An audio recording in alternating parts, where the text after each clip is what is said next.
afternoon, good morning, good evening, good night, wherever you are. Welcome, welcome, welcome. This theme song always puts me in the mood. It is so bouncy, it's so catchy that it puts you in the mood to start the day and to get into this program.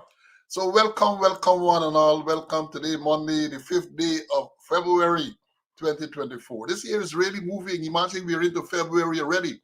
The 5th day, almost the first week in February, is coming to an end. So welcome one and all. I hope you had a wonderful weekend. I hope you had a relaxing, um, joyous weekend and that you are prepared for a productive week. Share the life, let them know that we are ready and rearing to go. My colleague, Mr. Conway, is already in the studio and he is rearing. And again, I have to compliment all you students who have been in the schoolyard from the time the programs were scheduled. You were here waiting, waiting. And somebody said to me this morning, somebody commented that notwithstanding the fact that today begins the teachers and nationwide teachers strike in Guyana, your teachers, these two teachers are here with you. So even though they are the teachers in the schools are on strike in Guyana, we, the teachers on this program, on this Speaking Out program, we are going to be with you this morning and onward. So welcome, welcome, share the life, share the life. This is the day that the Lord has made. Let's rejoice and be glad in it. Let's give praise and thanks to being in the land of the living. It is good to be in the land of the living. Despite all the trials and tribulations, it is good to be alive. We have to give praise and thanks for seeing this new day, to seeing this new week and the new month, the new year. Give praise and thanks. There's always something to be thankful for. So many persons would not have been this fortunate. You got up this morning, sure most of you had something to eat. If you did not, it's your choice. It's not that you don't have anything, it's just that you're not ready yet to have breakfast. So give praise and give thanks. Always give praise and thanks. And as I said, it is always amazing to see the number of enthusiastic students who are waiting for the classroom to open. When we scheduled, people poured in. And as soon as we went live a few minutes ago, into the classroom, first into the schoolyard, then into the classroom. We are going to do the roll call. You're going to see what we are talking about because the roll call will give you a clear indication of all those scores and scores of persons who would log on to YouTube as soon as the program is scheduled. And then what happens when we go live, the ones on Facebook, or as Cheryl would say, Facebook, will pour in to join us. Yeah, but we have lots and lots of students. And again, as I said, we are going to be here and we are going to give you the valid, credible information. When we speak about facts. If anyone wants to dispute the facts, they are willing to do so. Every now and again, a few of the amphibians will come and they say something, they attack thing, they tell me how I ugly and all of that. I know that. You don't have to remind me of that. That is what the level of engagement that they have. They can't come and discuss or debate the facts that we are putting out there. They can't.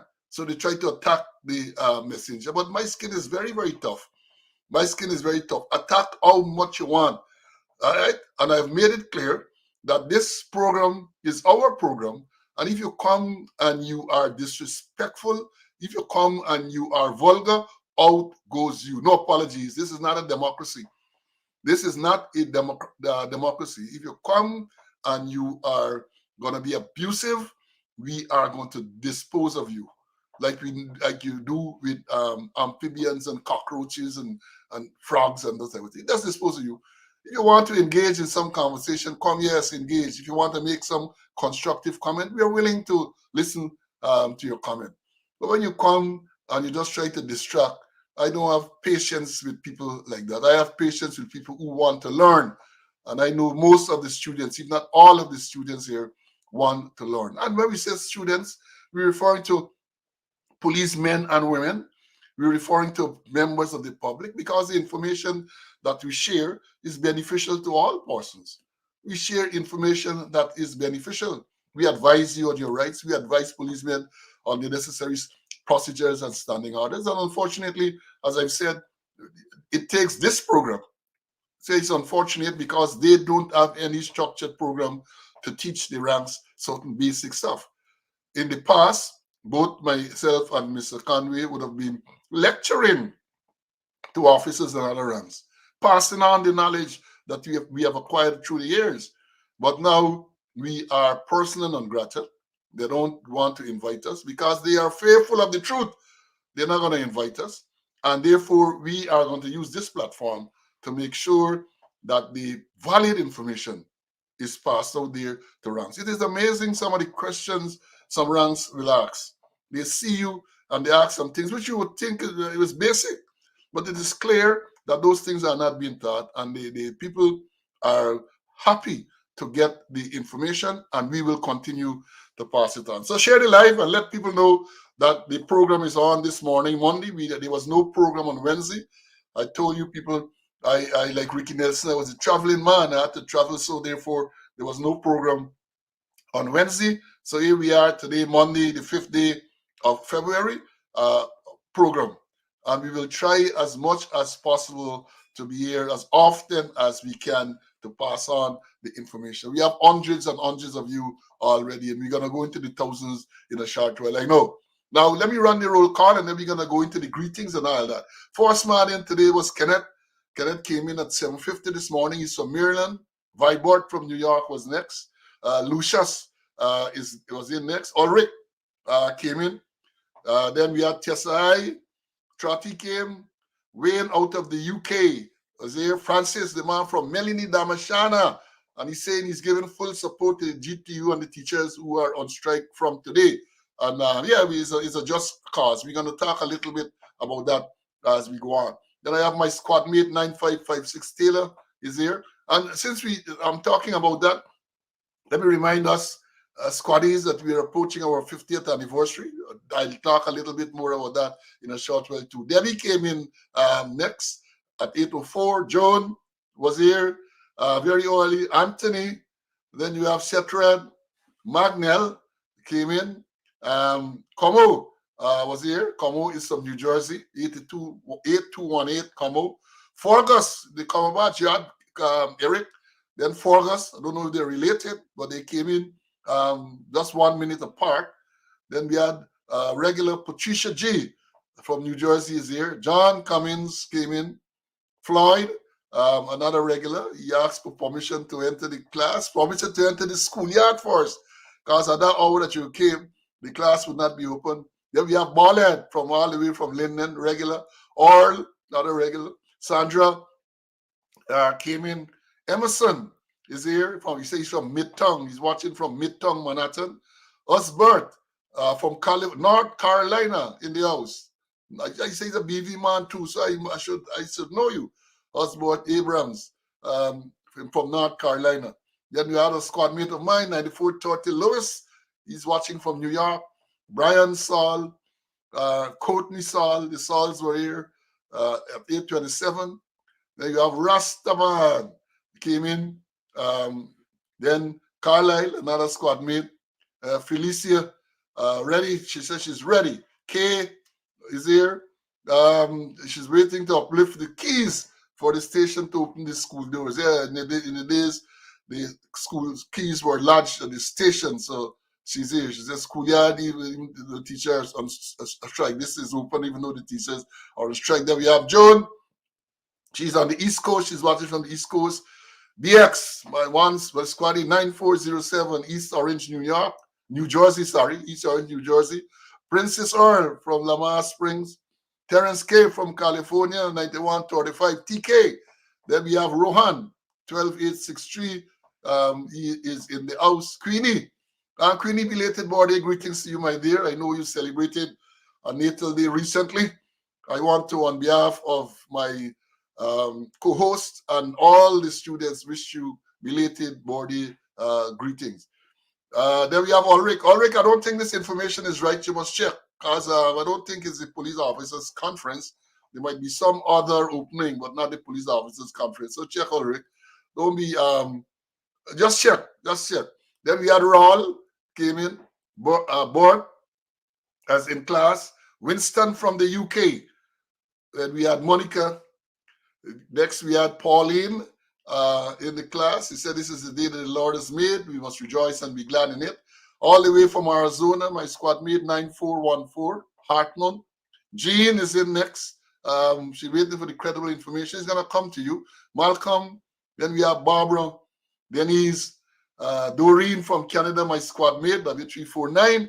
And she's saying that she's asking all the squad mates, all our squad mates from Scores 74 to make contact so she can get their telephone number. She says she can be contacted on WhatsApp or Messenger. We try to get the number so we can establish a WhatsApp group so that we can remain in communication, not only for the 50th anniversary that is rapidly approaching, but that we can stay in touch and keep others up to date with what is going on with members of the course and in the force in general.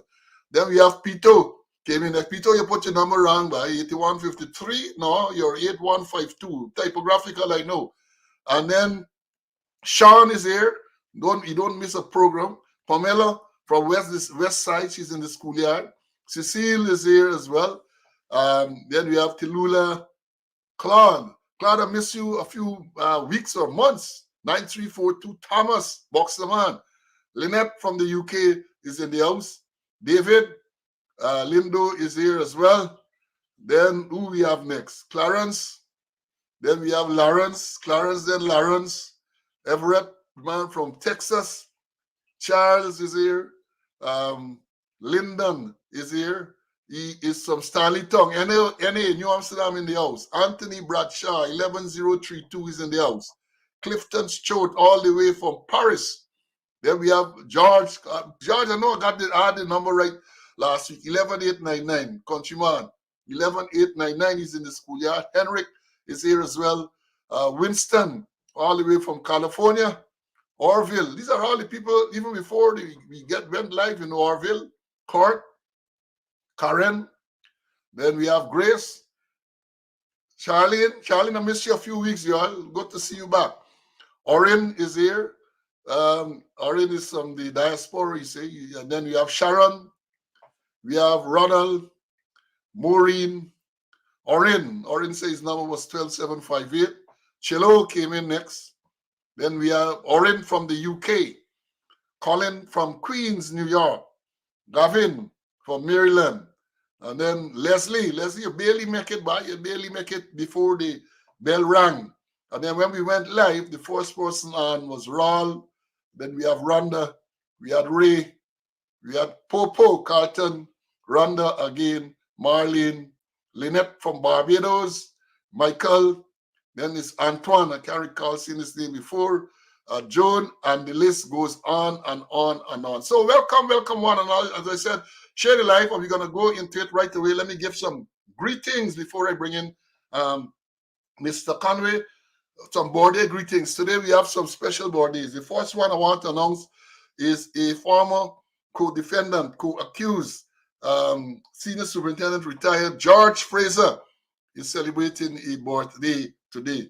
Then also we have retired Superintendent Ivan Daniels. Danny, happy birthday to you. I know that you're not as well as you would want to be, or we all would want to be, but happy birthday to you, my brother. We also have today the birthday of Woman Assistant Superintendent Holly-Ann Cooper, or Ooper. Holly-Ann is celebrating her birthday today. Then we have my good friend from Jamaica, retired officer from Jamaica, Dudley Bryan, who's a regular in the program. E2 is celebrating a birthday today.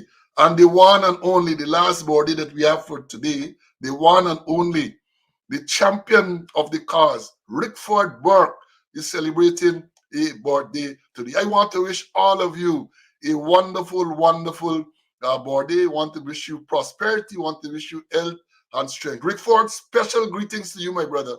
Stay strong. Stay in the struggle. Stay alert. Stay alert. I know that you are causing a lot of concern to some of these people, but you know, I will say the truth will set you free. So I want to wish all of you, especially Rickford, a wonderful birthday. And then we have some belated birthday greetings. Oscar Bishop, retired assistant, I think he was assistant superintendent, deputy superintendent. Bish used to be at the transport workshop. He was a Marine man, then he used to be at the transport workshop. He recently celebrated the birthday. Also, Michael Sutton, a former co-accused and co-defendant too, he recently celebrated a birthday. Reeford Johnson, old traffic man, Jano, had a birthday a few days ago. And also, I mentioned Queenie, a regular on the program. She's on the program right now, had a birthday recently. So I want to wish all of you folks who celebrating today, who celebrated recently, all the best, long life and good health and prosperity to all of you. And the final greetings I want to give before I bring in Mr. Conway is I want to wish Woman Assistant Superintendent Raquel Dotson all the best. Raquel recently proceeded on pre-retirement leave. Oh, what a glorious day that would have been, especially at this time, with all the trials, all the stress, to have reached the point where you are proceeding on retirement leave. Welcome to the club. You're not retired as yet. You're on pre-retirement leave.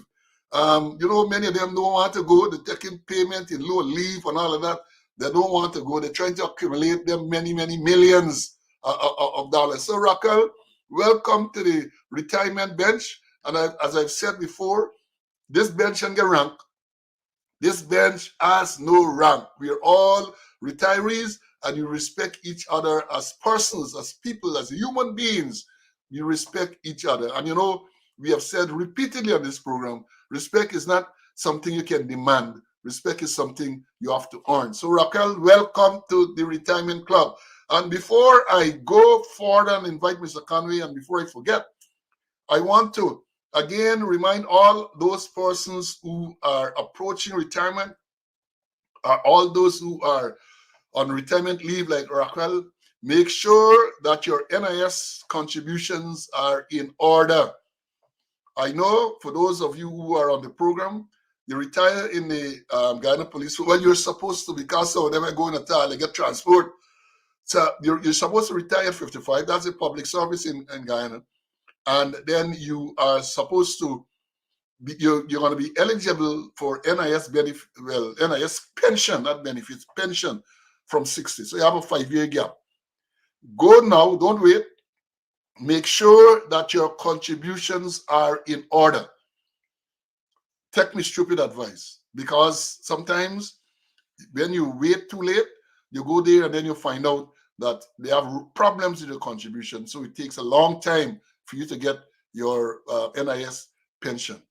The next thing that you need to be guided on and explore, talk to somebody about you continuing to contribute to the scheme, even though you are on retirement leave. Even when you retire, you can continue to contribute, and you might get greater pension when you retire, depending on what your contribution. Because my understanding is that your pension is calculated based on the last 3 years of your contribution.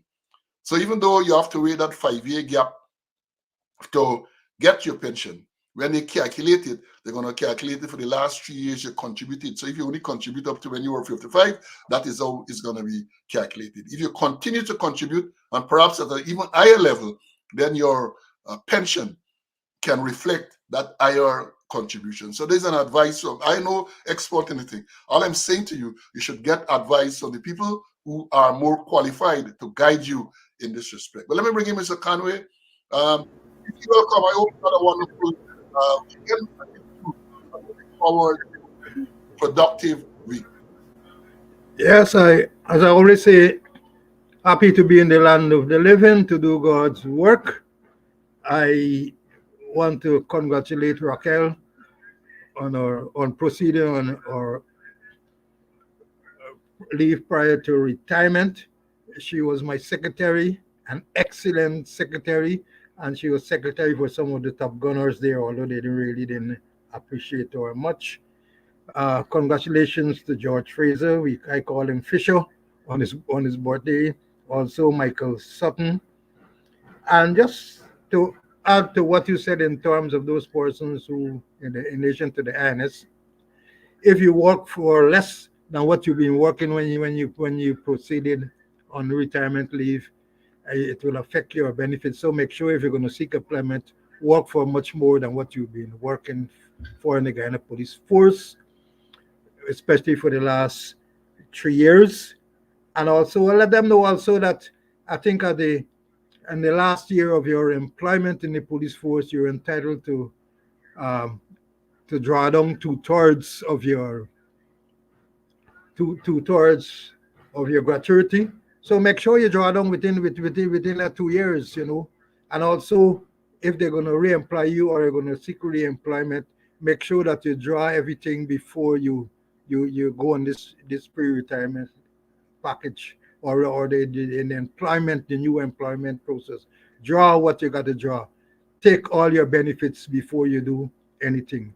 And as I said before, don't work for less what you be working in the police force because in the last 3 years it's going to affect your pension.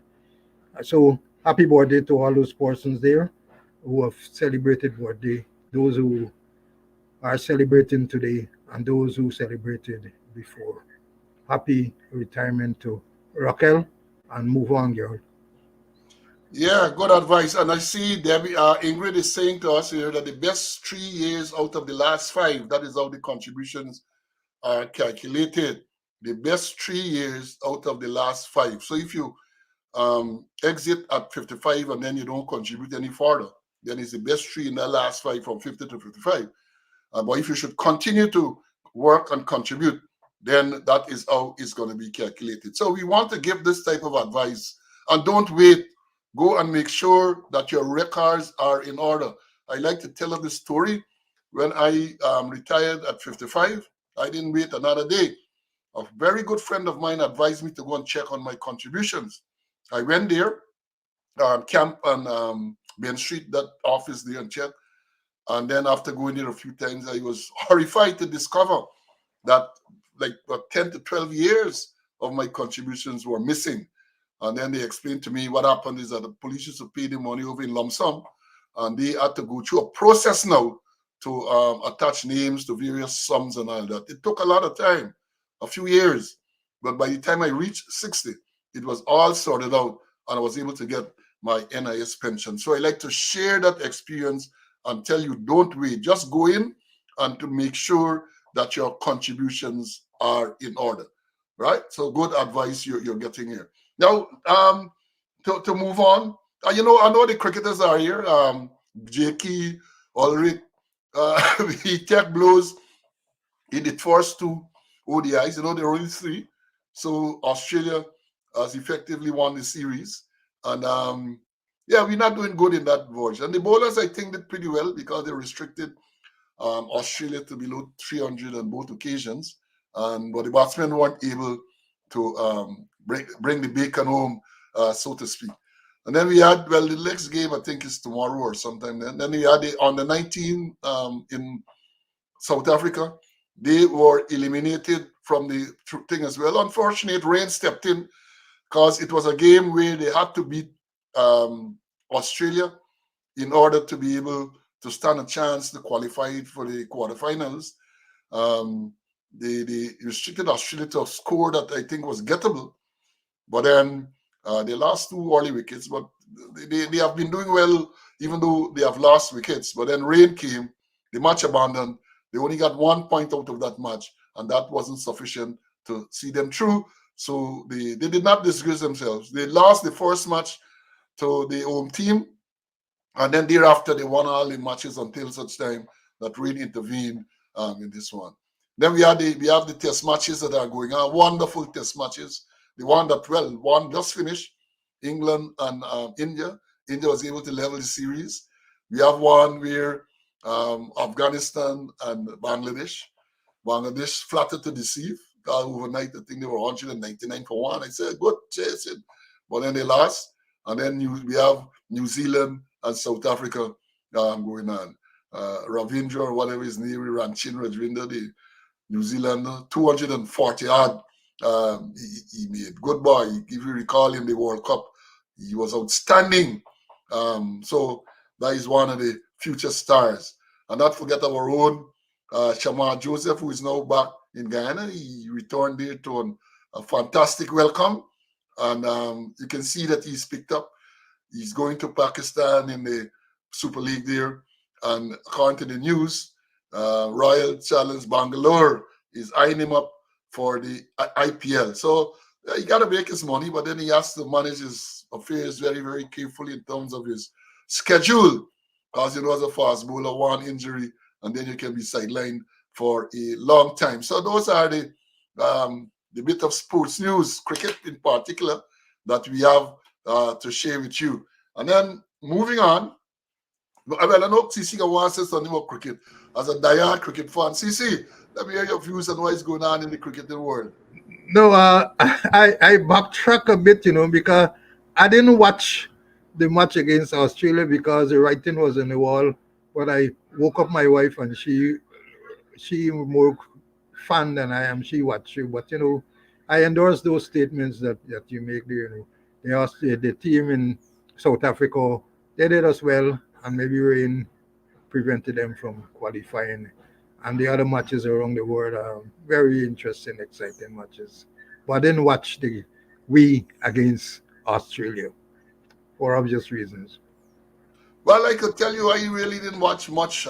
People now and again, but I have gotten to the stage where it's difficult for you to get me to lose a night's rest over the cricket. So I look, and when they're doing good, I continue to watch.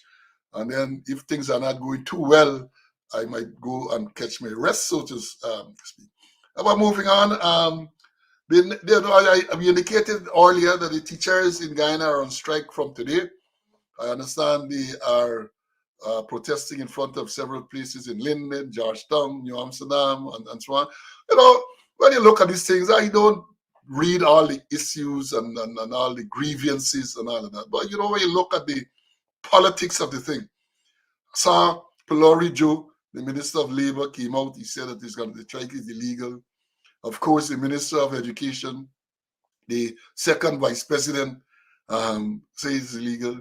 And people have to remind them that in 2018, when the coalition was in power, the teachers went to strike for some of the very issues, and they supported wholeheartedly. Check the record. They supported the strike. That is because the coalition was in government.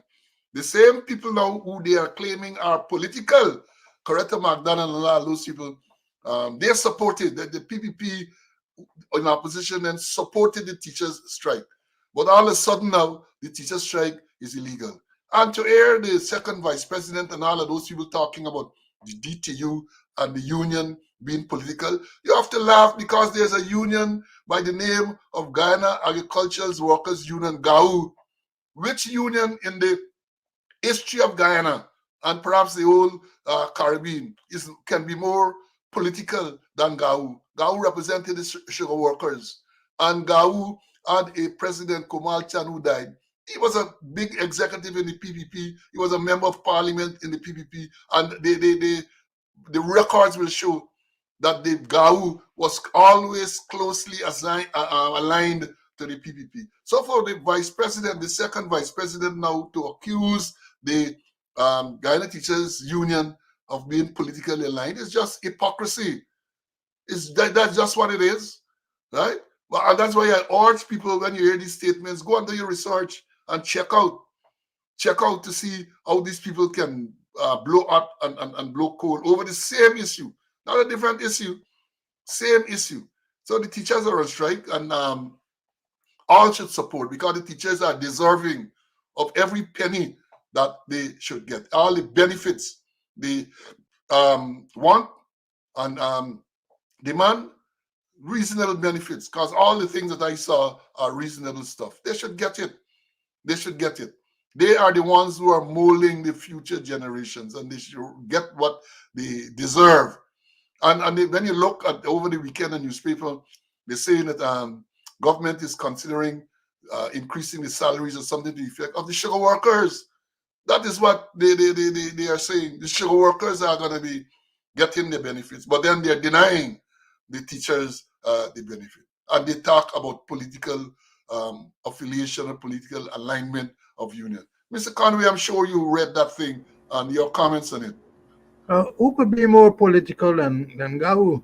And I think Gaum might go in the Guinness Book of Records of calling the most striking as a union in any other part of the world. And as you mentioned, the General Secretary was a member of Parliament. Maybe different folks, different strokes, and animal farm in play.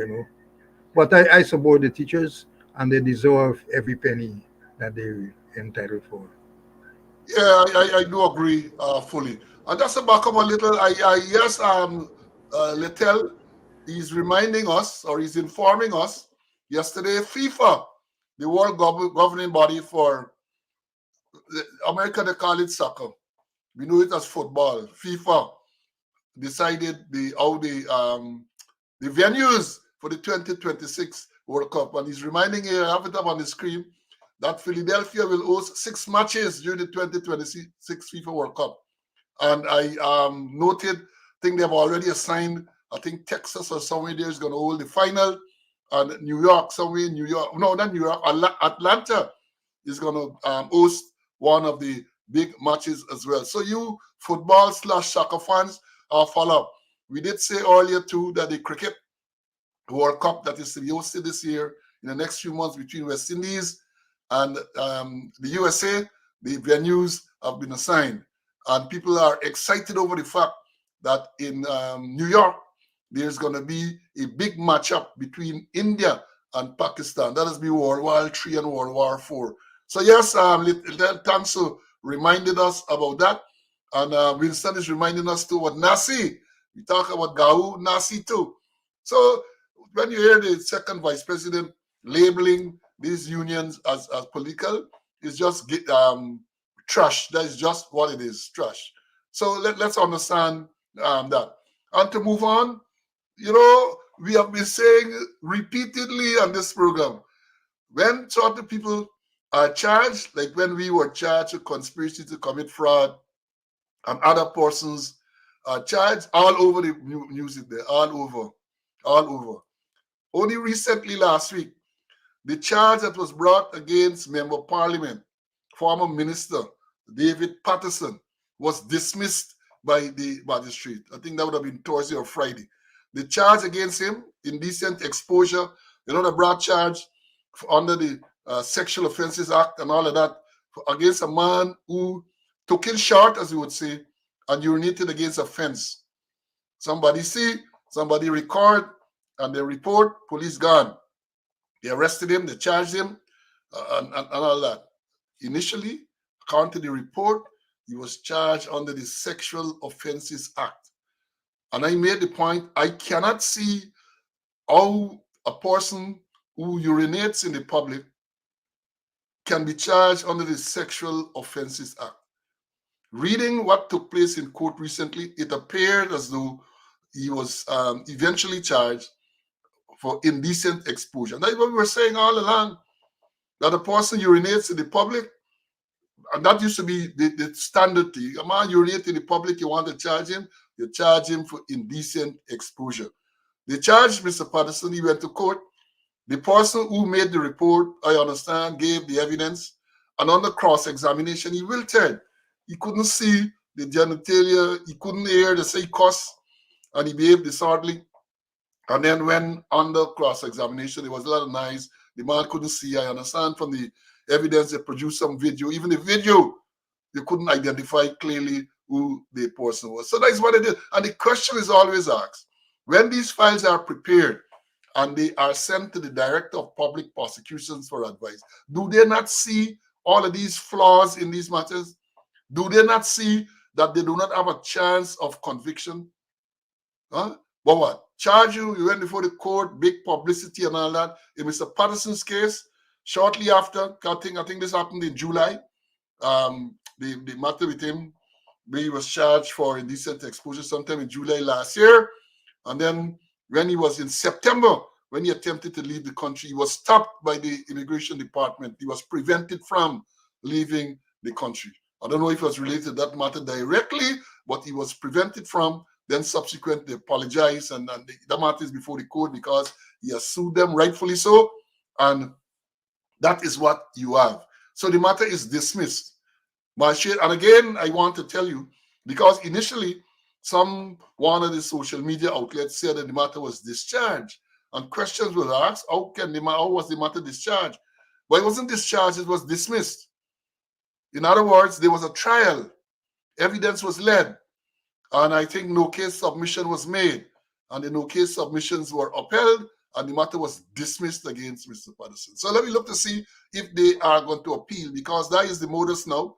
Once these matters are dismissed, they're going to hear the Director of Public Prosecution has given notice of appeal, as she did in our case, the case where we were charged with conspiracy to commit fraud. The magistrate dismissed the case 27th of December. Well-reasoned decision, even though I may say so myself, I read it. Well-reasoned decision. Charge dismissed because there was no case.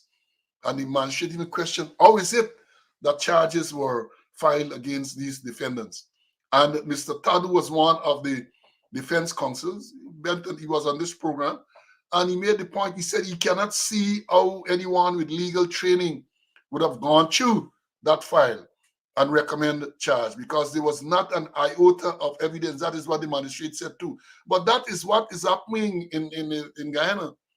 These politically aligned persons, they just charge you to drag your name through the mud, and then what happens?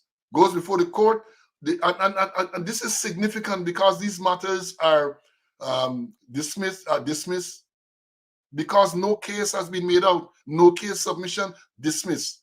That is what is happening. Let me bring in Mr. Conway for him to comment on that. Having had a similar experience recently where charges were dismissed. CC. Yeah, and I have the the Sexual Offences Act 2010 in front of me, Act number 7 of 2010, and charge under Section 28.1. And let's read it. 28.1 says a person, and in bracket the accused, commits an offense of exposure of the genital if the accused, and here it is, A, intentionally exposes the genital of the accused, and B, intend that someone will see the genital of the accused and be cause alarm and distress. We talk about elements of the charge, what you need to prove. And this is where the charge intentionally exposes the genital of the accused and intends that someone will see the genital of the accused and be cause alarm or distress. Now, this file, I don't know if they did any investigation, but here it is.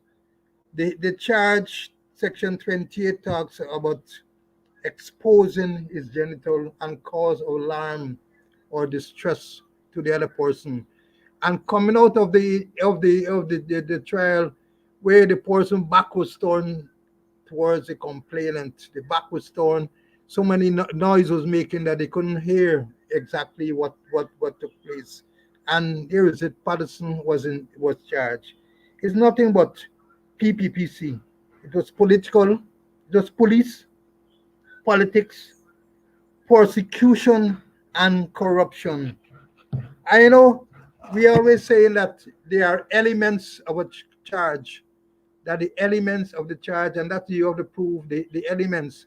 We normally talk about things like burglary, where in bed, where intention, nighttime, entry, dwelling house, INBED, intention, nighttime, breakage, entry, and dwelling house. And those are the elements that you have to prove of the charge.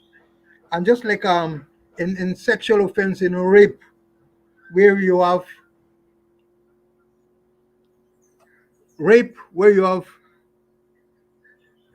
sexual offenses, and you have to prove the elements of the charge, where by force, by force, and you have to prove things like penetration. And here it was talk about penetration. Section 2 in 2.1 said penetration means an intrusion however slight, and for however short a time, or any part of the person's body, or any object into the vagina or anus of another person, and any contact, however slight, and for however short a time, between the mouth of one person and the genitals and anus of another person, including but not limited to sexual offense. And it went on to state where the penetration is by a penis or the emission of seminal fluid are not necessary to prove penetration. Are not to prove penetration. Penetration is a continuing act for any entry or withdrawal. The thing is that when you charge persons, there are elements of the charge which you have to prove.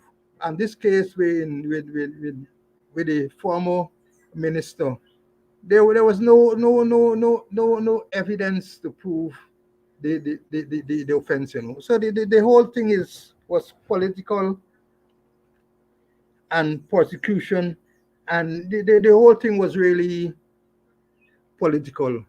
It wasn't anything to deal with the crime. It was to deal with politics, and that is what going on in the place. That is what happened with us, and that is what is happening all over the place, especially where politicians are involved, and that's what we're going on, Paul. Especially when certain politicians are involved. Because if you contrast that or compare it to what happened to Dharamlal, in the face of all the evidence of the sexual assault, the DPP decided not to pursue the charge of rape, charge of buggery, charge of solicitation, where he solicited a minor. She never did that. But but David Patterson charge. And since you made an interesting thing when you talk about buggery, you know, and I have had cause to correct or to try to enlighten a lot of people over the years. And you had to talk about some store was burglarized, some shop was burglarized, and you made it clear just now for the young policemen here in bed, intent, breaking, entering. Burglary can only be committed on a dwelling house. Let me understand this clearly. You have to establish, there's one of the elements, it was a dwelling house. And when we speak about night, the law, the Criminal Law Offences Act, Chapter 801 of the laws of Ghana spells out the hours of night. It tells you between what time and what time is night. So it's not night to you to say, well, maybe the place dark and it's night. No, the law clearly states the hours that are considered to be night. That's like similar to the Motor Vehicle and Road Traffic Act, when they talk about driving and having light. It spells out, and I am sure that if you were to question the traffic men, they don't know what is night in relation to a vehicle driving without light in the night. Because when you look at the Motor Vehicle and Road Traffic Act, they got two different times. They cater for late in the year when the place gets dark earlier, and there's one time, and the other time in the year when the place is bright up to maybe a little later.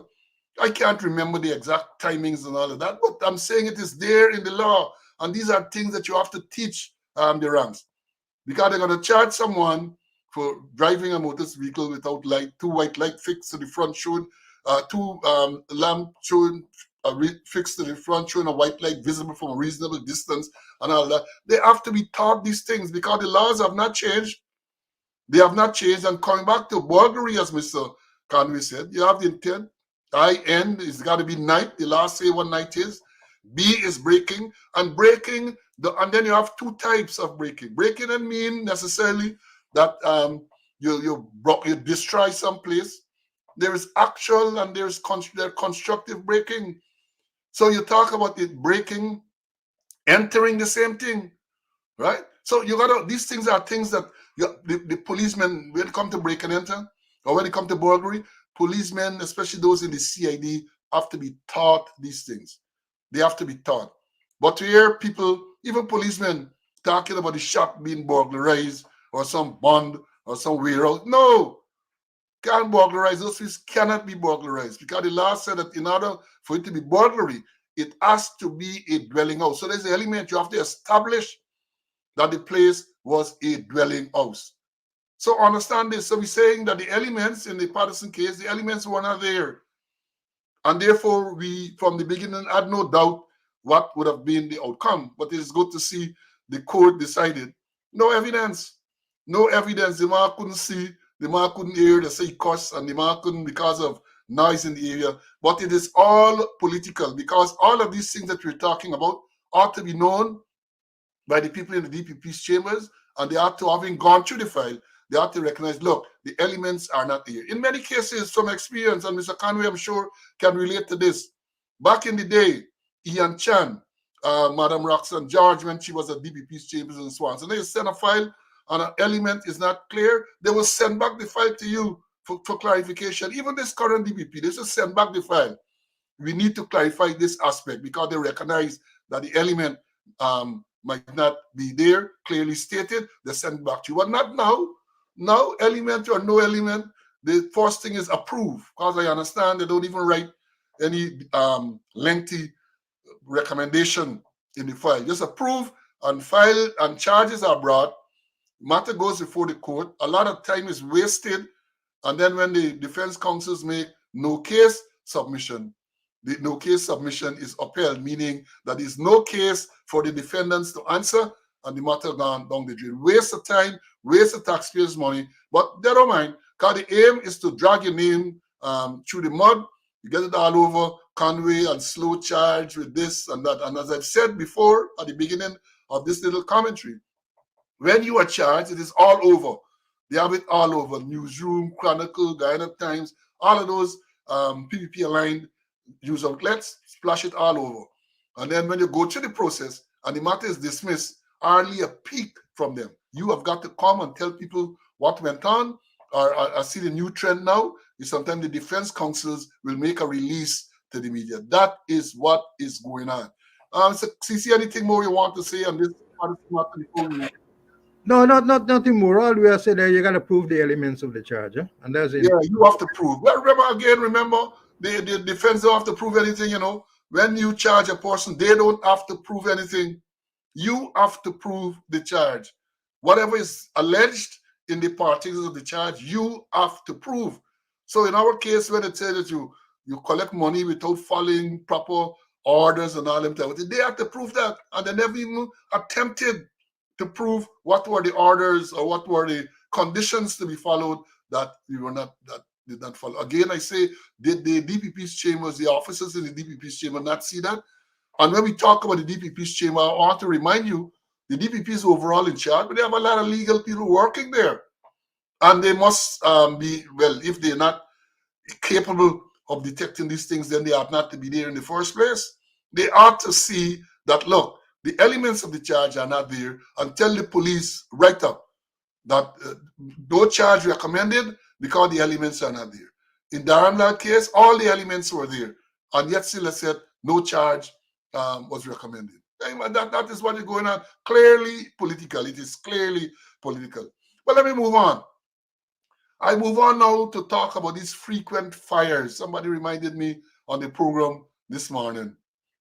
Frequent fires in Georgetown. One of the most recent, and this is Friday, and I say one of the most recent because it's not the most recent.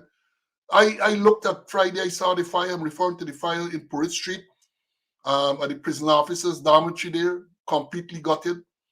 And late in the day, I'm reading something, so I thought it was some old stories. The next fire somewhere in town. And even this morning again, I see some fire, Albion, some control room at Albion totally destroyed. And then there's severely damaged at least. And they're saying that the estate would not be able to work without that. And I think somebody called a figure of $50 million to get it back into operation. It happened yesterday. I think they don't know it's $50 million to get it back into operation. So they had this fire on Friday at the prison officers' dormitory. That is in Parade Street, next close to the Theatre Guild Playhouse. As a young officer, I lived at the building at the corner there for some time. So therefore, I'm very familiar. But when I first saw the fire, I said Kingston, I was thinking perhaps go down in the Water Street area and so on. But when the commentary started to be made and so on, I realized that it is the building there, a big wooden building, and then I saw the evacuation of the school children and all of that. But the thing about these fires is that they they are frequent one, a lot of damage, a lot of cost, and people sometimes question the efficacy of the Guyana Fire Service. Many times they are hampered by a lot of things. Because Guyana is a place, even though you have all those wooden buildings, I know many of them are being replaced now with concrete structures. They hardly get any proper working fire hydrant. So many times the fire engine turns up, whatever water they walk with. Sometimes they go this Bowser. In the case of Madja, we told you that Madja, the Bowser with the water, was washing street in Rupununi. And the Commission of Inquiry never mentioned that in the report. But in this case, right next, you had a thing that sourced water from the Kowan Street Canal and was out in the fire. What struck me, two things. First of all, I was trying to get both things, but I didn't get both. One of them is the Minister of Home Affairs, Robson, turning up at the fire scene. And that is something, I don't know why they turn up at these fire scenes. The ministers, all of them, they like run to fire scenes. What help can they give? All they're doing is going for photo opportunity. They cannot give. And in this case, I'm going to share the tape in a while. They actually ample. So the minister turns up, and the minister was remonstrating with the chief fire officer because the minister was saying that he got the information about the fire before the chief fire officer. That is what the minister was saying. I saw the tape. As I say, unfortunately, I wasn't able to get that one downloaded. So the minister going there. And the question is, what is the purpose of him going there?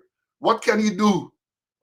What can he do apart from hindering the firefighting efforts? And let me show you the tape, and then we're going to comment on it a little. This is another tape with the minister.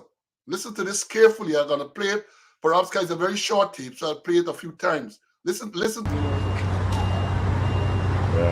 my boots? It's dirtier than yours.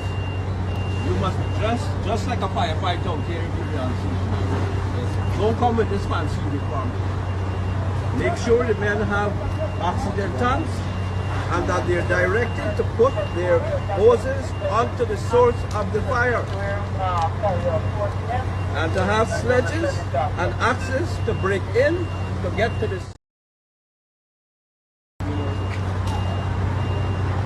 See my boots? It's dirtier than yours. You must dress just like a firefighter out here in the Don't come with this fancy uniform. Make sure the men have oxygen tanks and that they're directed to put their hoses onto the source of the fire. And to have sledges and axes to break in to get to the Mr. Conway, we saw that there. The minister, Robson Ben, at the fire scene, the first thing is commenting on the shoe of the, I don't know what rank the person, senior officer, that Mr. Ben is saying that his shoe is dirtier than the shoe of the fire officer. So I don't know what shoe got to do with it. Then he is actually instructing how they should attack this fire. They must put the hose to the source of the fire. How do they know this thing is blazing? The fire is ongoing. How do they know which is the source of the fire? This thing is so nonsensical from the minister, but then again, I don't think we can expect better. Before I go into any further comment, see what is your take on what you just saw there? We have levels of command, Paul. The gold, the silver, and the brass command. Gold sets the strategy. Silver develop the tactics. And the bronze commander just do the work. And how is it? What's wrong if the minister is aware of what happened before the commander? What is the big issue about that? But see, the problem is when a gold commando are melted down to bronze and melting down to silver, that is when we get problem. You, the gold commander, how you can melt down to silver and how you can melt down to bronze.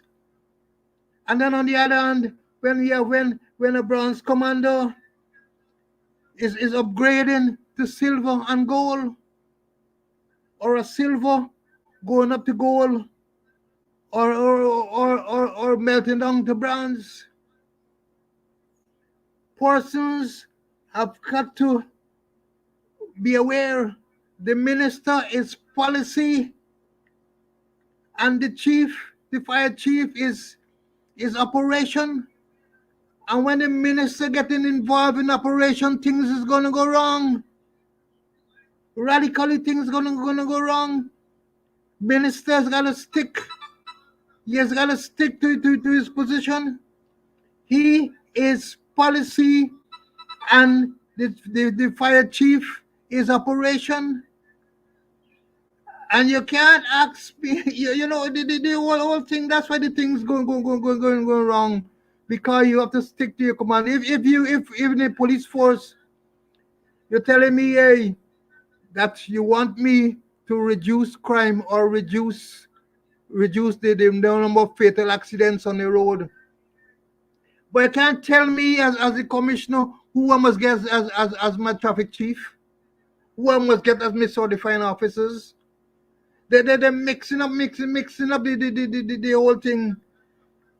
Gold, silver, and brass commando. Everybody got their own levels to their own work to do, and the minister can't get involved with them things. What are you doing at the fire scene there? Has he been trained to deal with fire, and then tell him to put the hose at the source? They know where's the source. Paul, give me a break, man. Give me a break from the minister and his nonsense. You got a break. Well, according to old TSU man, Nyla Welch, Nyla said there's nonsenseness. Not nonsense, nonsenseness. Imagine the minister of the fire scene when the men are there, and he berating a man, a senior, what the person appears to be a senior person. Turns up, no doubt the man left his office to go there to see what is going on. No doubt there was no need for him to get engaged in the operation. He asked people on the ground. The people are fighting the fire, people who are trained to fight the fire, and they are fighting the fire. I'm sure that he's satisfied that the things are being done in the manner that they are trained to do it. But up comes the minister. He compares his shoe. Well, if you should, minister, if you don't clean your shoe all the time, it must be dirty. And some people say not only your shoe dirty. I recall when you, in July of last year, when you took the march past at the police anniversary, you looked untidy, looked like you just came out of the back dam. So if your shoe is dirtier than the fire officer's shoe, that is no surprise to a lot of people, right? But what that has to do with it? They must go in there to fight. But this thing is so ridiculous, and that is why you have all this problem. Because apart from the fact that the minister is directing how the fire should be attacked, the minister has no clue about firefighting. I reminded him some years ago when I did a presentation in the Cricket World Cup that he has don't come to tell us about security. He was at Works at the time and was coming there to talk about security issues. And I had to remind him that is outside of his portfolio, outside of his area of expertise. Firefighting is outside of his area of expertise. How come the minister? Folks, this thing is serious, you know. This thing is serious. This is the Minister of Home Affairs is directing the senior fire officers how to attack this fire. The men should put the hose at the source of the fire. This is a fire that is blazing. How do you know what is the source or which is the source of the fire? How do you know that? And this is what the minister publicly is berating the people. And those things, apart from that, it demoralizes the ranks. It's demoralization. And then you have the fire chief, because apparently he was speaking to the one officer, and then the chief fire officer stands there. Now I want to say this again to the chief fire officer. I think I said it last week. I'm saying it again.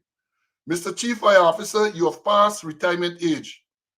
With all that is going on, the Madja Commission of Inquiry threw you under the bus. They blame you for what transpired. for the fact that the grills were still there, the no firefighting equipment. They blame you, the chief fire officer.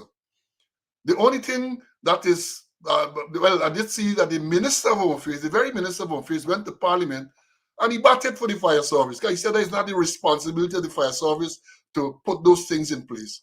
They did an inspection, they identified the issues, they made a recommendation, and it's for the relevant agencies, not the fire service. But the major commission of inquiry blaming you, the chief fire officer, for dereliction of duty.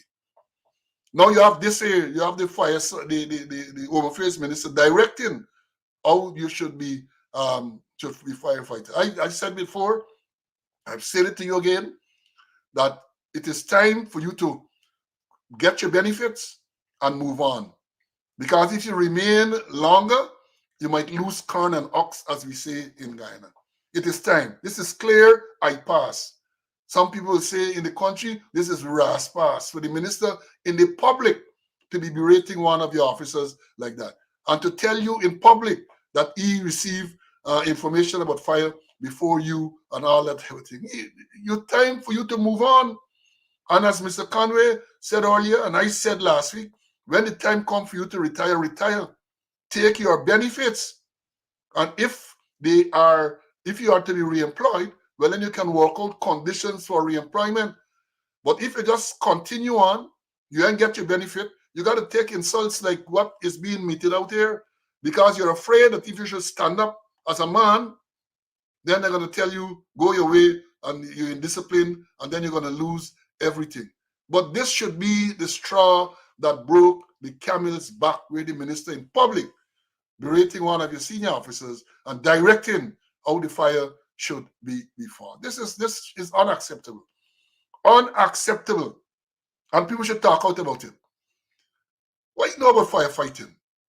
What does the minister know about firefighting to be directing a senior officer in the Guyana Fire Service how to attack a fire? And even the advice that he gave or the direction that he gave is so nonsensical. It is so stupid. They must put the hose at the source of the fire. This thing blazing, the whole building engulfed in flames. How do you get to the source of the fire?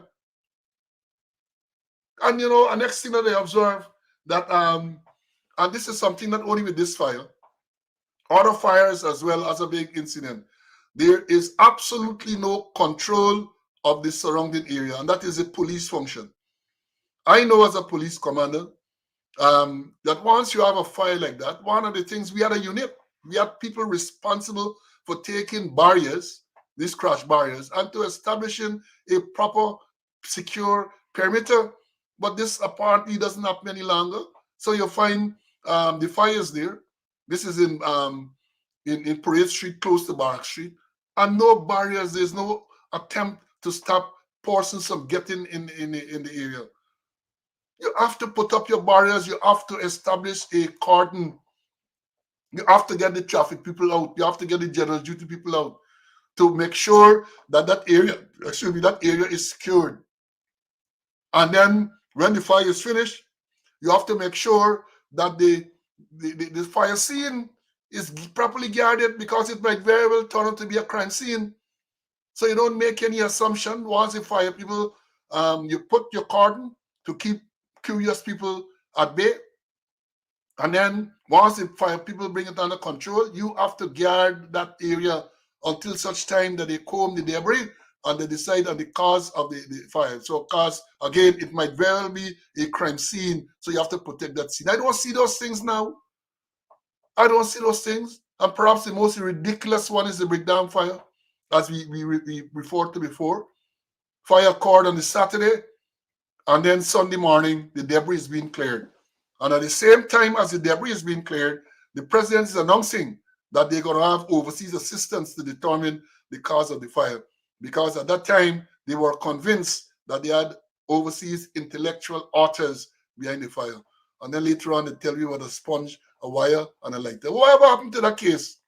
Whatever happened to the sponge, lighter, and wire case, where a man was charged for arson? Because they claimed that this man was a prisoner in the breakdown lockups, And somehow he managed to secure, while in the lockups, he secured a piece of sponge, a wire, and a lighter, and started a fire which destroyed our whole complex. We see that putting up a multi-story building. You know, money got to make. Money got to make. So I'm saying this in terms of this fire, right? And again, when Mr. Conway speaks about the various levels of command, that is important for the senior people in these organizations to understand. There's absolutely no need, or there should be no need for the fire chief to be at the fire. If the fire chief got to go to the fire for things to go right, then something is wrong with the whole system. The minister, every fire that you have these government officials, the ministers, and all of these senior people running to the fire scene. To do what? To do what? Apart from getting a photo opportunity and making stupid comments like we heard the minister making a while ago. They don't need to be there. There's no need for them to be there. You have the command levels, as Mr. Conway said, you have the gold commander. Gold commander is far away, right? Then you have the silver, the man who is in command on the ground. And then you have maybe several bronze commanders, depending on what is going on. You have several bronze commanders, but that is the level, that is the structure. And it's the people taught us that at the academies, the senior police academies that we were fortunate to attend, you have to have that type of thing. And I made the same comment when they had the breakdown fire. Because when you had the breakdown fire, all the senior police officers were at the fire scene. All set of ministers were there. So you have to ask the question, who is in control? You have to have people at headquarters who can have a global, see the big picture, as against those on the ground battling with the thing. If you got to get assistance, you got to get whatever you got to get. People got to be at the headquarter level to control these things. Similar with the fire, people got to be there to control, not the chief fire officer and all the senior people running down the fire scene. What happens if another fire breaks out about the same time? So what are they going to do? They're going to divide themselves and run to the left party and run to the other one. People, I don't know if you have this training, but I think you do. Stick to your training and let these politicians know that that is not the way things are done. They're not going to be happy with you. You don't have to be disrespectful in telling them that, but you have to let them know. Sorry, sir, this is not the way it is to be done. Sorry, Minister Ben, we don't know the source of the fire, so we cannot be putting our oars at the source of the fire. At this stage, we defer to the people who are on the ground, who are trained people, and they will make an assessment as to how this fire should be fought. Sometimes I know they decide that the building where the fire started doesn't make any sense trying to save that. They save adjoining buildings. That is a call for the professionals to make, not for the minister to come and tell you how to fight fire. So we understand. Again, I close this part by telling the fire chief, consider your options. You might lose corn and ox, because it looked to me that they are out to get you. The knives are drawn. And it is time you cut and run. Take your benefits, cut and run. Take my stupid advice. Take my stupid advice. Mr. Conway, do you have any advice for it to give the fire chief on what we have just said? Yeah, that, you know, the minister, imagine you put in your hose at the source of the fire. The fire not gonna burn it up. And apart from I remember last couple of weeks he said, like, put it in a black bag and throw it over the fence. I agree with you with the fire chief. He gonna lose, and let me use another term. He might lose what he's called cutlass, guano, and trap stick. Collect what you gotta do and collect your stuff, because they're gonna throw him in now. They're gonna throw him under the bus. They're gonna throw him in the fire. That if he's not careful enough, draw where you gotta draw, and then maybe if they want to, you could negotiate. But collect your benefits and move on, or you will lose. Let me use the term cutlass, guano, and trap stick. In other words, folks, you're going to lose everything. In other words, what Mr. Conway is saying, that if you don't move on, you are going to lose everything. Now let me move to the next matter with the minister. And next matter, I looked at it, I like follow social media. I like read news. As a retiree, you get a lot of time to do these things. And sometime last week or thereabout, I saw an advertisement on social media. There is some function on the 27th of April. I suspect it has to do with the Linden Tongue Week. And one of the main artists is Jamaican dancehall artist Skank. I hope I'm pronouncing the thing correctly, Swank. Right? He is to be one of the main artists at this show at Retrieve, I think, in Linden on the 27th of April. I had to go and do my little research. I said, Skank. I remember writing a letter back in 2022 when they had this Botheration concert. Hits and Jams had a Botheration concert at the National Park. And this same Skank was the main artist.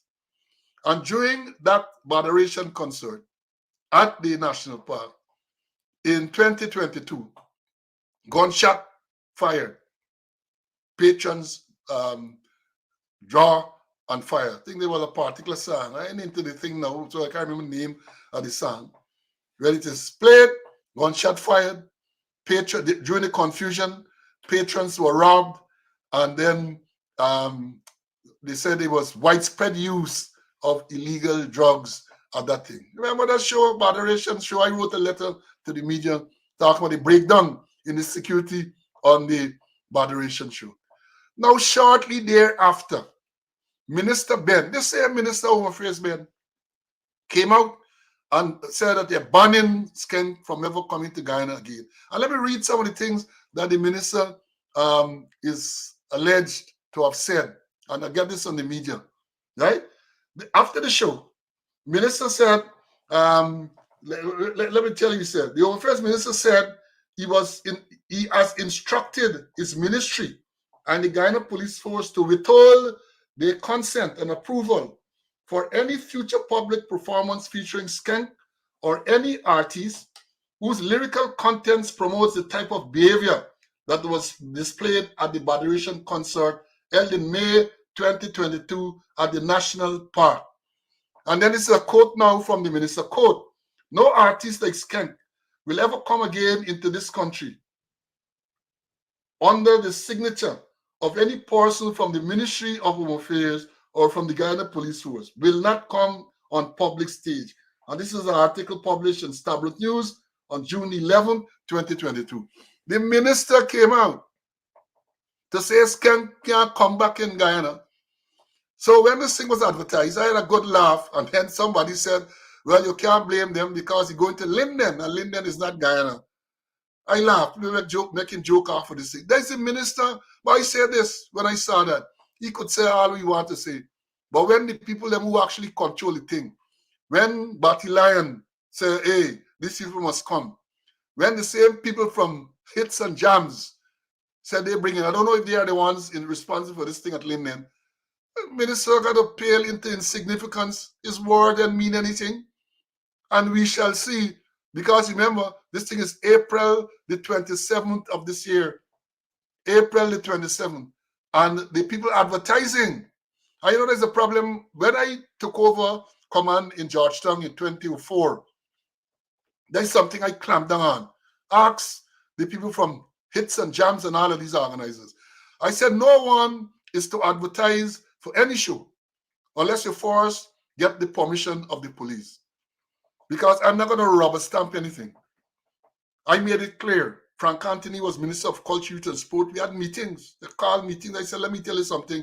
The division that I command, we're not going to rubber stamp. And you can't be advertising for a show. You don't set date, you set time, you set prices and all that type of thing.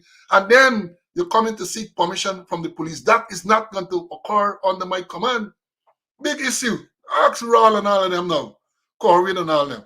So that is not going to happen. And I set out guidelines. If you want this show, you have to advertise. You have to make an application within a certain time. Get all the relevant permissions from the court, from GRA, and all of that. And then when you get all of those things, you come to the police, and then we're going to negotiate security costs and all of that. And then you can go ahead and advertise. But here it is.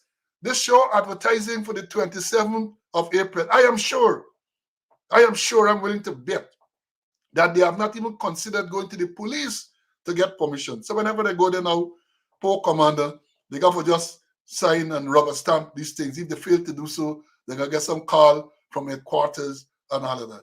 I remember that sometime, I like to relate these things to these commanders. I was in Air Division, and there was a show on the East Coast. We had the guidelines. It was advertised for Starlight on the East Coast. I think they got permission. And like about a week before, they decided, I guess based on the assessment, that wasn't a good venue. They wanted to change it to GCC ground border. And then they came to the police, came to me for permission. So I said, sorry, it's not within the correct time frame and all of that. Cannot give permission at this late stage. I explained to them the procedure. They left the meeting. I had a meeting going on. I entertained them during the course of the meeting. They left the meeting and they went away. I felt they understood that they couldn't get permission because of the short notice. And even so, we had there was an order from the court because Mr. Rex McKay, who lived in that area, had gone to the court and he got some injunction preventing show at the GCC at that time. The next day, the people came back to me. This is no joke. Some of the officers, I don't know, my commanders were there with me, my subdivision commander and Swan traffic commanders were there. The people came back to me, the same persons I spoke to the day before, explained to them why we could not give permission, came back to me the next day. And here they're going to ask me if the minister talked to me. The minister then was Clement Roy, Minister of Home Affairs. Said, minister talked to me about what? About the show. That's why would you ask me that? Following my meeting, they went to the minister, and the minister is going to talk to me. So I said, let me tell you something. I have already explained to you what is the position. If you went to the minister, then I would suggest to you that you go back to the minister for the minister to give you permission for the show, because I've already said to you that permission would not be granted, and I've explained why. And you left here, and I felt you understood. But you got to the minister, so go back to the minister for him to give you permission. So they went back to the minister, wherever they told him, he make a lot of noise, not to me, because he even dare not raise them issues with me. And then he called the commissioner, who was Green. So we had a meeting, and at the end of the meeting, Mr. Green asked me to remain to talk to him. So I remained, and it was the same issue about the show. Because he said among the things that the minister told him that I made these comments in front of my officers and to embarrass him and all that. I said, no, I made the comments because those comments were justified. And then I told Mr. Green, because he was then trying to get me to change the decision to give permission for the show. I said, let me tell you something. You're the commissioner of police. If you want permission to be given, you can give them the permission. Don't instruct me to give any permission, because I'm not going to carry out those instructions. You can give them if you want. And once you take that position, you must also make all the arrangements for security for the show. That's what I told him in a very respectful tone. I told him that. And then he When he realized he can't convince me, then I think he must communicate that to them, and they did cancel the show. But when you're a commander, you set out your rules. You have to have stones. You have to have backbone and stand up. That is the only way you're going to be respected. People applying, people making arrangement for the show. They don't book artists from Jamaica or wherever. They don't make all of these things. And then later on now, they're going to come to the police for you to rubber stamp. How can they respect the police in that manner? How can they? If you want to have a show, as I have said, yeah, come and let me talk about it, security arrangements and all of that. And I'm sure the guidelines that I prepared back then in 2004 is somewhere in the system. Maybe it needs modification, I don't know, but it's somewhere there. But you have to have clear guidelines. What are the requirements for security? What are the guidelines for advertisement? Because I made it clear to them that the possession of marijuana in Guyana is illegal. And I'm not going to permit any artist to run on the stage and encourage the use of marijuana, encouraging people to break the law. That's what used to happen. Encouraging people, bad man, draw, you got this thing. I'm not familiar with all of these things now. They used to call, the artists used to call on all bad man to pull out the gun and lick shot in the air And that is the type of lawlessness that I met in 2004 when I went to town. Ask Corey and ask Raul, all of these promoters. And I brought an end to all of that nonsense. I brought an end to that. And I told them, I said, I did the thing. I said, look, this is in your interest. That was the promoters I was telling them. It is in your interest to have a proper show. Because a lot of people are not going to go to these shows because of security concerns. But if you have a well-organized show, I'm sure a lot of law-abiding and decent people will come. And that is how it went. That is how it went. But you have Skank coming again, and let me see now that I've raised it. I showed the minister and call for meetings and all of that. And let me hear if he can walk back on his words. Can remember he banned Skank. Nothing like Skank and them can come to Guyana ever again. And remember, Linden is a part of Guyana, even though they might make a joke to say Linden is an independent country, and therefore the order given by Ropesman does not apply to Linden. Let us see what will happen. CC, let me bring you in, man. Ken, that is, I think overpronouncing the name correctly. See, it's not in my area. If you talk about Sparrow and Shadow and them thing, I might understand. But this Ken character, I really don't know. But I did write a letter in the media on it. CC, your comments. I remember all those issues, I remember the Starlight issue and when they wanted to move, and you mentioned about Rex McKay. And I also remember we had many other issues, and you said you drafted some guidelines, which we as commander, we all followed those guidelines. And maybe the minister is a moderation man, so he Skeg may very well come back, and then the police wouldn't stand up, and say, hey, no. This thing can't happen. But it's time that the police be formed and decide, hey, we're not going to entertain no lawlessness. And we're not going to turn people breaching the law with impunity. And promoters has got to realize, as you mentioned, that they can't advertise things. Maybe they both know the Trump card already. They can't be advertising things without getting any permission from the police. And it's time that commanders stand up, time that commander be formed and let the promoters know that they have to abide with the law and there's procedure that you have to follow. But now, and Paul, it's so disappointing when we get a whole set of recruit commanders. All kind of thing gonna happen, Paul. All kind of thing gonna happen. But they need to be formed and make sure that we obey the law and we don't uphold lawlessness in this country. Well, you mentioned the commanders, and I agree commanders need to be formed, but you have to get the type of leadership from the very top. A matter like this, the extended squatters should get involved. Yeah, and then because whatever policy you're going to devise ought to be a countrywide policy, not only a policy that applies in Georgetown. And as you correctly said, once I pioneered that policy in Georgetown, the administration accepted it, and therefore all the divisions implemented that policy. I think they had to give at least 1 month's notice before the permission was granted. They had to appoint a security coordinator, and we had recommended someone with police or military experience who can every time they can come in and talk about security arrangement. You have to sit with someone who understands. So when we say these are the guidelines, somebody who can relate to that. We put all of those guidelines. I remember we went to Frank Anthony as the minister spoke at the ministry because, of course, a lot of the promoters weren't pleased with some of the what they felt were restrictive elements in the guidelines. And we sat down and we worked it out, and they had to comply. But once I left, the system is free for all. Free for all. That is why we got back to the stage where when you get to the national park, shots can be fired, shots are fired, people are being robbed, people using mace and other noxious substances, and all of that. You get back to that lawlessness now, all because they're allowing the promoters to run the show. And the promoters, of course, get coverage from certain senior functionaries. So they feel they are empowered to do whatever they want to do. But buddy, when I was there, they know, and question them, ask them. They know that while I was a commander, I was in command. And them type of craziness was not going to be allowed, and they fall in and cover down. And I'm sure they benefited financially from that type of organized arrangement. Even though they might not admit it, they benefited. And that is what we want to see again. You can't talk about promoting tourism and all this type of thing.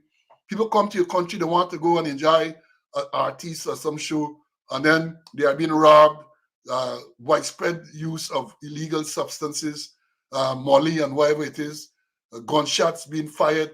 No. People are not going to gravitate. Law-abiding people, tourists are not going to gravitate to an activity like that.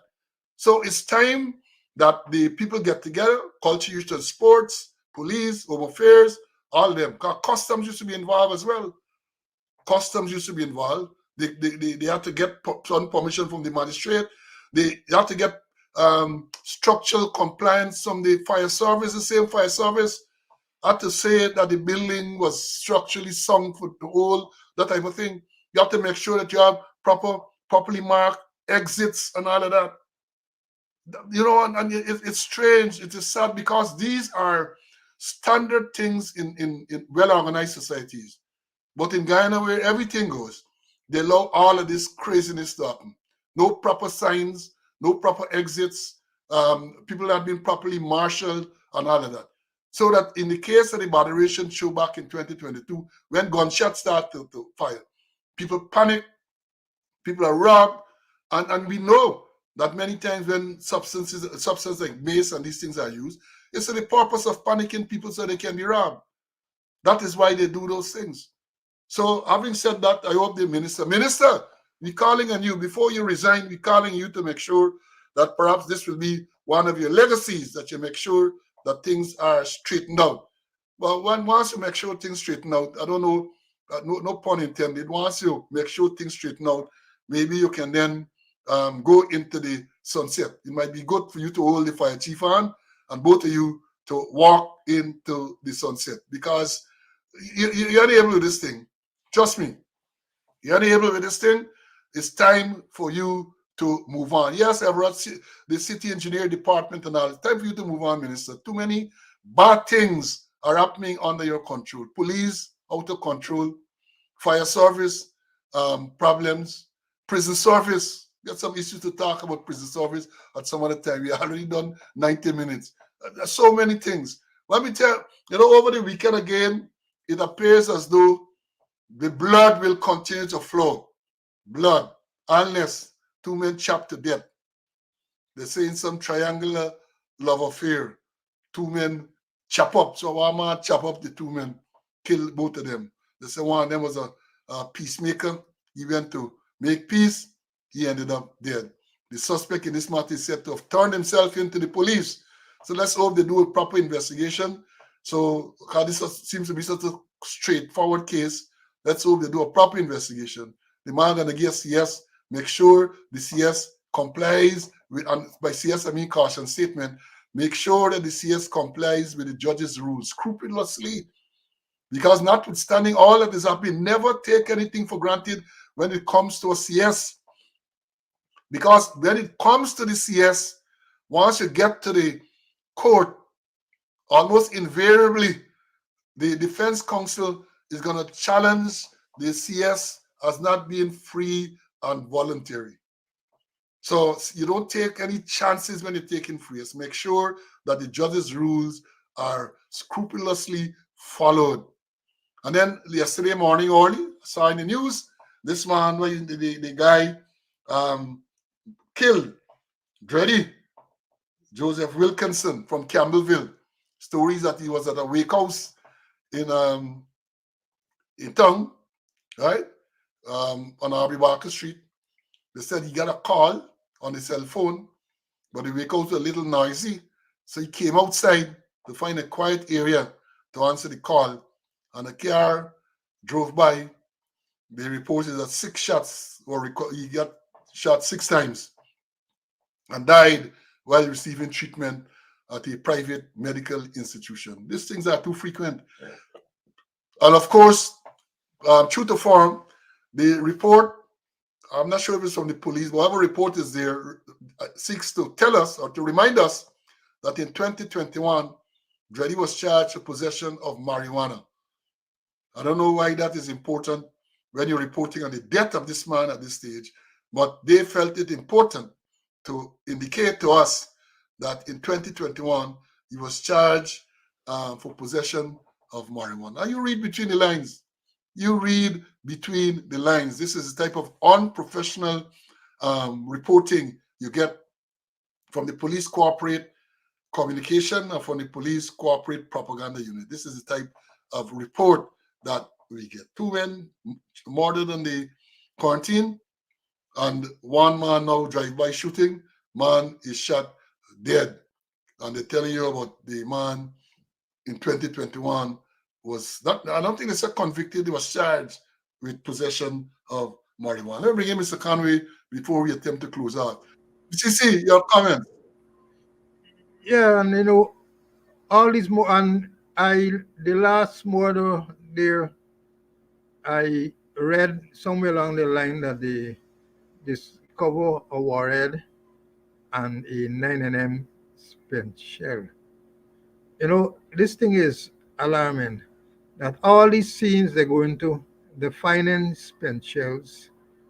But I want to know what happened with the police ballistic database. They're not tracing anything to any weapon, or you're telling me that all those things those weapons are illegal, and if those are illegal weapons, something it is frightening. What is happening with our forensic department? Aren't we picking up any forensic evidence at the scene of any crime and link it to somebody? And for the matter, let me make a big point here. We had a woman, a police officer who went to Russia. I think she spent about 7 years. Did excellent in forensic science. Well, she's back. And you know where she is? She is now the force training officer. She has no background in training. She never even attended a basic instructor course. And instead of you putting her to deal with forensic and perhaps if she could train some other people for, she is a force training officer dealing with training for the entire police force, and she has no background in training. And I can't give the person wrong. I can't blame the person. I gotta blame the administration. Here is it. We have a highly qualified person, a Russian trained person in forensic science, and is locked away in an office as the force training officer. And we have many scenes where crimes are committed, crimes not solved, and we're not picking up any forensic evidence, nothing to link somebody with a crime. I don't know what's going on, but it is alarming. And unless we put people in proper position so that they can be effective, that we can make use of their knowledge, of their skills, of their expertise, we're not going to get anywhere. We'll continue to get many more unsolved crimes. You're correct. Many more unsolved crime. And one of the things, in terms of the ballistics, when you analyze it, the fact that you are recovering ballistic evidence, all right, it might be an unlicensed firearm, so therefore you don't have a record of it. But when you are unable to link this evidence from one scene to the next scene, suggests that they are more unlicensed firearm out there than you might want to imagine. Because one would think if they are a limited number, then you might be able to say, as they did in the past, that the spent shell recovered from this scene match the spent shell recovered from some other scene. So the assumption there is that the same firearm is being used. But when you have multiple scenes over the months and years and no type of match is made, then one has to assume that the firearms, there are different firearms being used in the commission of these crimes. So it's a serious thing. And yes, CC, I noted too that the officer went to Russia, I think it was 5 years, and trained and became highly qualified in forensic science and returned sometime, I think, last year. And is given that position that you described, post-training officer. I would have thought that they speak about employing people from India or somewhere for the forensic. I think the Attorney General did make that announcement some time ago for the forensic lab, the government forensic lab. I would have thought it would have been automatic that this officer would have gone there to work, but that is what is going on. And again, we say it speaks to a crisis of management in the Ghana Police Force. We're not attacking the individuals because they don't have any say as to where they are posted. But then when you have a system, they must know the qualification of these people. Persons sent there to study forensic science. So maybe they're going to be teaching just that at the college, or whatever they call it now, the academy. Perhaps only forensic science they are going to teach. And that is some of the problem that we have. Now, moving on, as I attempt to close, last week I raised the issue about this allegation that a senior police officer, very senior police officer, attempt what we call money laundering. He lodged, well, he only attempt, he lodged, and then it was, the process was reversed. 16.5 million Ghana dollars at the police credit union. Listen to this, folks. This is the allegation that a senior police officer attempted, well, he lodged in the forces, he deposited into his account at the police credit union 16.5 million Ghana dollars. Two big black plastic bag of cash he deposited. The people who know the system recognize that that can amount to money laundering and maybe decide, no, this thing can't go like that. They are all transferred. This thing requires a proper investigation. They are penalized for pointing out that they cannot accept $16.5 million. That can you talk about source of income and all of this type of thing? Obviously, somebody trying to clean up money.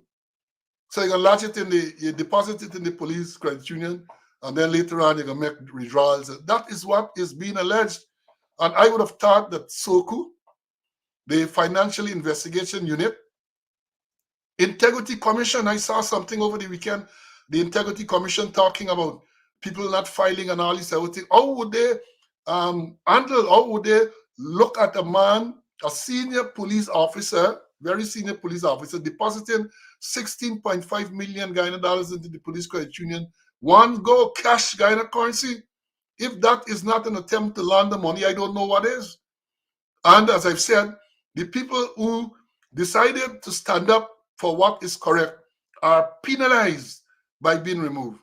And it brings to mind the other police, police union, police officers association, the police association. What are they doing? These are welfare issues. When people are removed willy-nilly like that, affects their welfare. And these are matters that they should really get involved in and bring to the attention of the authorities so that they can be dealt with. You pick up, somebody tell you, well, look, we can't accept $16.5 million like that. And what happens? That person is penalized for doing the correct thing. And the culprit who is laundering the money, apparently nothing is happening. I will continue to speak out on this matter because it is wrong. It is wrong. You cannot be victimizing and penalizing ranks for doing the correct thing. So, CC, your closing remarks on this and any other matter. All right, this one, what let me see, that the person lodged $16.5 million. I don't read people's mind, but as a senior police officer, I have an inquiry mind. Perhaps the intention was that after you lodge it, you borrow, you do money line, you borrow from that credit union. You already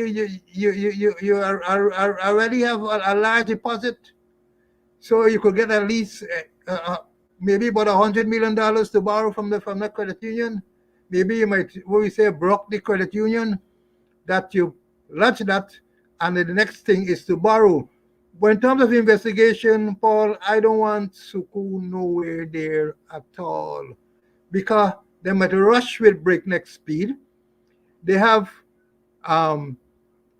they'll get approval to charge without the person next to the seawall going through statements and all kind of things. Say if they charge, and the case will finish at no case submission. At no case submission. So I don't want Suku to be involved in anything. And by the way, I heard all the other day that Suku attempted to do some investigation at the police quartermaster store the other day, and somebody pick up the phone and call two senior persons at headquarters there, and they chase away Suku. A deputy superintendent get chased away. Look, you don't go involved in anything. Move from there. Move from there. And that was the position. And then I'm wondering, is the extended squatter aware of what is happening at the credit union? Is he aware? And if he's aware, has he done anything? Or he's complicit? You know, a whole set of issues there being involved. Money laundering, and don't, as I said, don't put Sukufu investigate. Get the financial investigating unit or some other body, integrity commission to investigate. And as saying, is the extended squatter aware of what is going on?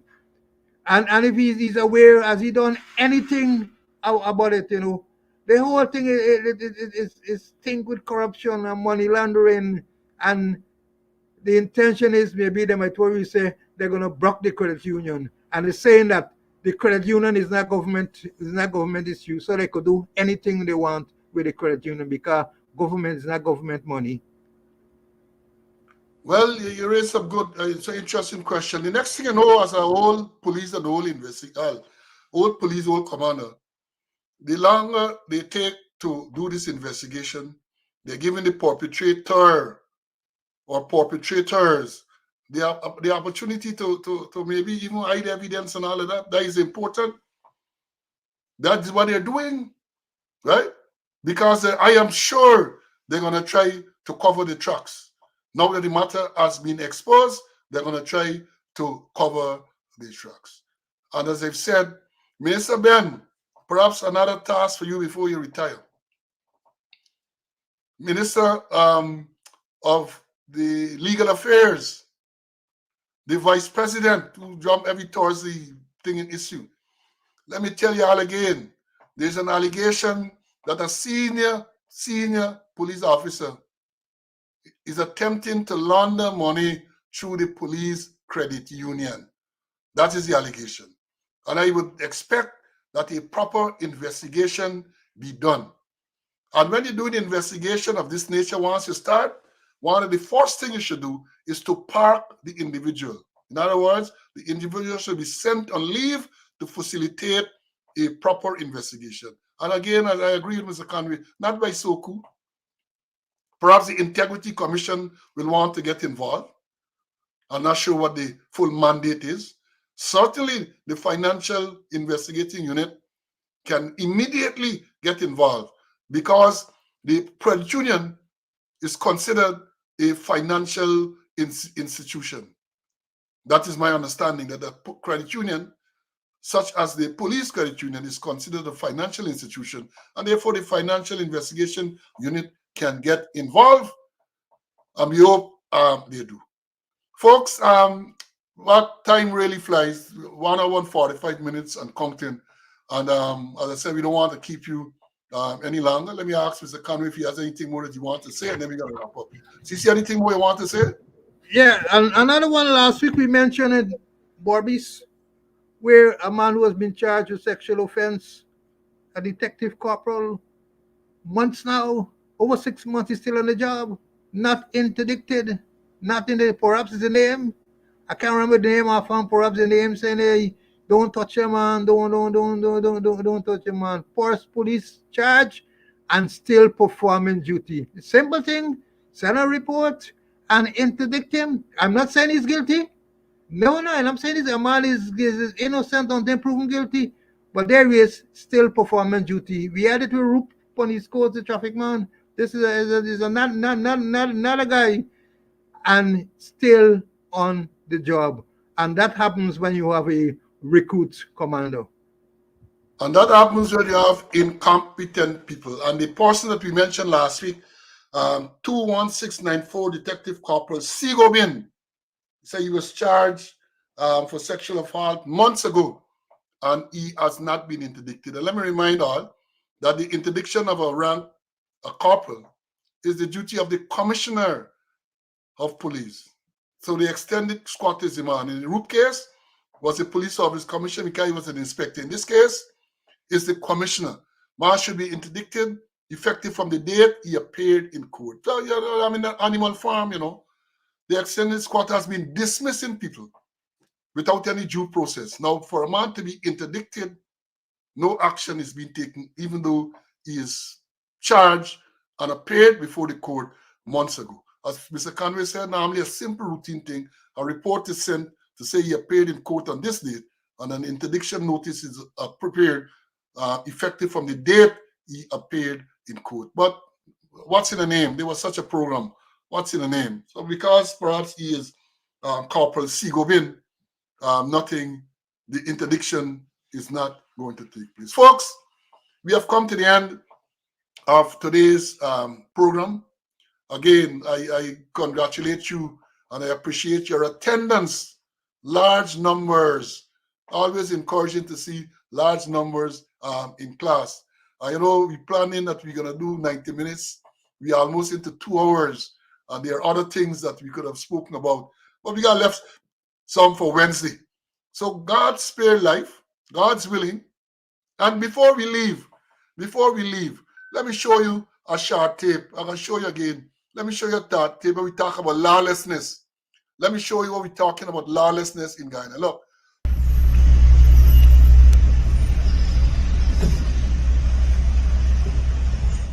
Let me show you it one more time.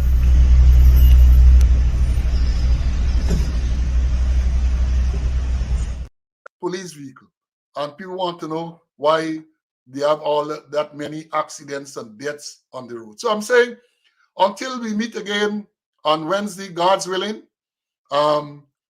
take care, stay safe. You see, if you're on the sidewalk, self-police vehicle can come there to endanger your life, endanger your well-being. So, folks, stay safe until next Wednesday, when we'll be here for another program of Speaking Out, exposing corruption and incompetence. Until then, bye.